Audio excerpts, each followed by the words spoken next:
scripture lesson this morning comes from the book of 1 Samuel,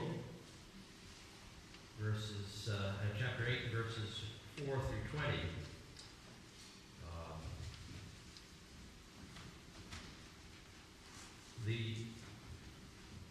The books of 1 and 2 Samuel tell of Israel's movement from a loosely connected confederacy of tribes into a monarchy, into a full-blown nation, and all of the ups and downs that came with that. And we're going to be talking today about the moment when the people of Israel decide that they want to have a king. Prior to this, they haven't had any central leader. They're not really a nation in the fullest sense of the word. And whenever issues come up, either internally or externally, they would find that there would be someone they would call a judge that would sort of rise from the ranks. One of the prophets would anoint them as God's chosen to lead them through this particular crisis, and then hopefully move on from there. But for one reason or another, there were different feelings about that arrangement, and it got to the point where people were saying, no, this isn't working anymore. We want a king just like all the other nations. And we're going to be reading about that moment when that cry for a king comes to its full expression, and how Samuel, the last of these judges that I was referring to, responds to their request for a king. Then all the leaders of Israel met together, went to Samuel in Ramah, and said to him, "Look, you are getting old, and your sons don't follow your example. So then appoint a king to rule over us, so that we will have a king as other countries have." Samuel was displeased with their request for a king, so he prayed to the Lord. And the Lord said, "Listen to everything the people say to you. You are not the one they have rejected. I am the one they have rejected as their king." You see, before this, they had always thought of the Lord as their king. And he's saying, no, they're not rejecting you, but they're rejecting me as their king. Verse 8, "Ever since I brought them out of Egypt, they have turned away from me and worshipped other gods, and now they are doing to you what they have always done to me. So then listen to them, but give them strict warnings, and explain how their kings will treat them." He says, give them a king if that's what they want, but before you do that, give them a warning of what they are signing up for when they decide they have a king. And here is Samuel's warning. Samuel told the people who were asking him for a king everything that the Lord had said to him. "This is how your king will treat you," Samuel explained. "He will make soldiers of your sons. Some of them will serve in his war chariots, others in his cavalry, and others will run before his chariots.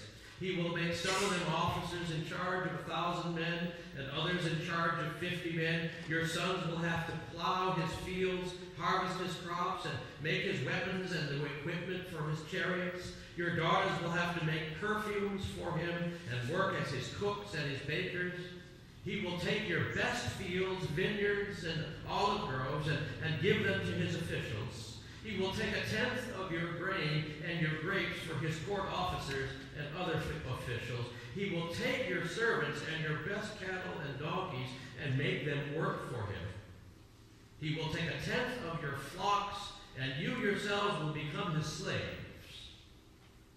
When that time comes, you will complain bitterly because of your king, whom you yourselves chose. But the Lord will not listen to your complaints." The people paid no attention to Samuel, but said, "No, we want a king so that we will be like other nations, with our own king to rule us and to lead us out to war and to fight our battles." And thus ends the reading of the scripture. Now, in case you haven't noticed, in case the ads and signs and announcements and anger in the news has warned you, primary season has begun. Primary season, the most divisive and occasionally scary time in a country's regular life cycle. The society can't last the way it is. Some things need to change. Everybody knows it, and everybody's shouting out their approach to making things better. There are factions forming, some wanting a centralized, powerful government, some who want a more evenly spread set of regions with their own more local leadership. Some groups want to take their cues from other nations and adopt their best ideas and practices, while other groups want to keep true traditions that have always been held. Some groups think that the government should be a purely secular machine, while others think that religious groups should control the government. Yes, indeed, it's primary time in ancient Israel. You see, because as much as it sounds like our time today, that's what was happening in the passage that we just read. Of course, they weren't really going to have primaries, and nothing was heading toward a general election. This wasn't a democracy, but it was, shall we say, a flexible time in the history of the Hebrews. A transition time that lent itself to a greater possibility of reforming and reshaping the governing bodies that led them, a chance to consolidate power or to spread it out, or to adopt a new system with some serious flaws to replace an old system with also some serious flaws. Half the population is clamoring for things to stay as they have been, while the other half is shouting that something badly needs to change. Within that latter group, a cry arises that it sort of encapsulates the desire for a redo of the whole system. And what is that cry? It's simple. Give us a king!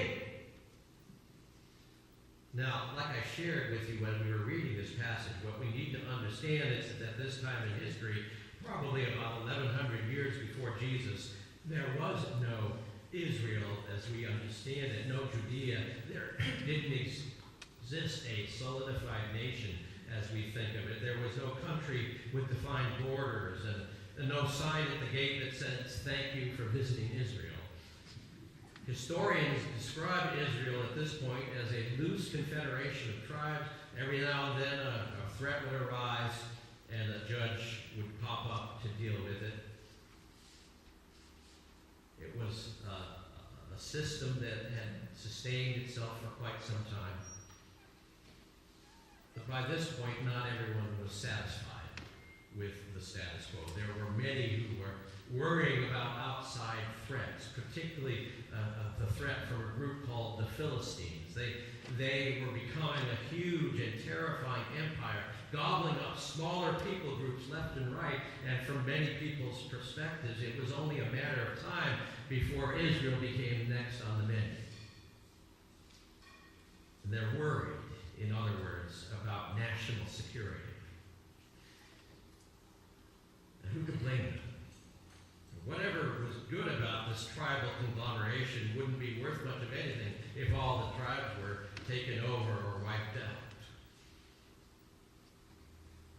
And so for those folks, there is a real case to be made for the tribes coming together under a central authority, under a king, a common leader, to fend off this common enemy, even if that means they will be giving up some of their rights to autonomy and self-determination and risking the abuse of power when too much of it is given to one person. Besides, it worked pretty well for some of the other nations. And so no wonder that the cry for a king is coming and it's growing. And this is where we pick up our scripture lesson. A group of people come to Samuel, the last of the judges, the most recent and certainly one of the best of the judges. And they confront him with this demand for a king. And as we read, he doesn't support this demand for a king, not at all. In fact, he takes it sort of personally. But more than that, he is troubled by the possibility of a power-hungry monarchy that will be able to oppress and rob the people with impunity. He believes that this is too high a price to pay for security. And that if we betray our values and our faith in the search for security, we have already lost the war in some respects. So that's how Samuel feels. And apparently God agrees with Samuel, because when Samuel prays about the situation, God tells him, well, don't take it personally. They aren't rejecting you, they're rejecting me. But God also says something else. He tells Samuel, if they want a king, give them a king. Warn them about what they are risking and what they are giving up and what will happen. And if they still insist on having a king, then give them one.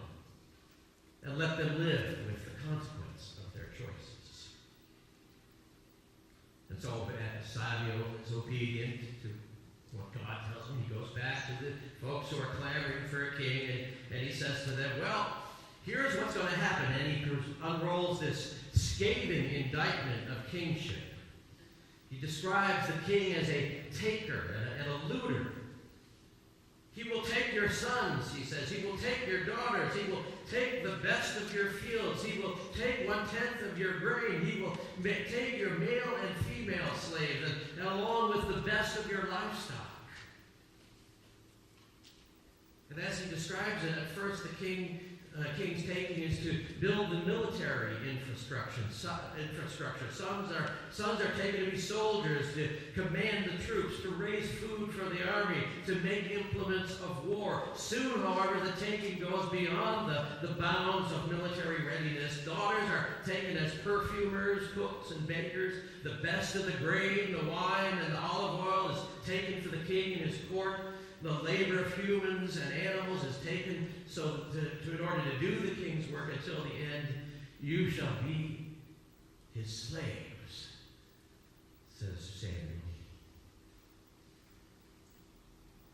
Now, I hope that some of this sounds familiar and resonates with where we are in our world today, because if you don't believe that the more things change, the more they stay the same, you haven't read your Bible very carefully, or your history.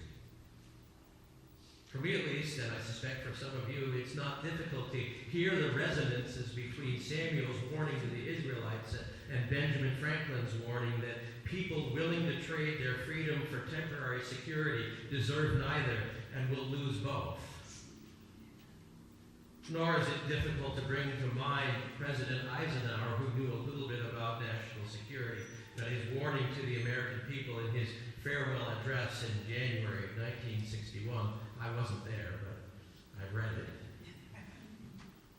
More than half a century ago, Eisenhower warned, in the councils of government, we must guard against the acquisition of unwarranted influence, whether sought or unsought, by the military-industrial complex.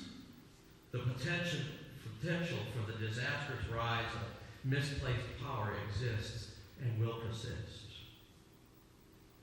The truth of Eisenhower's warning and the truth of Samuel's have been borne out in the hyper-militarism of the late 20th and early 21st century.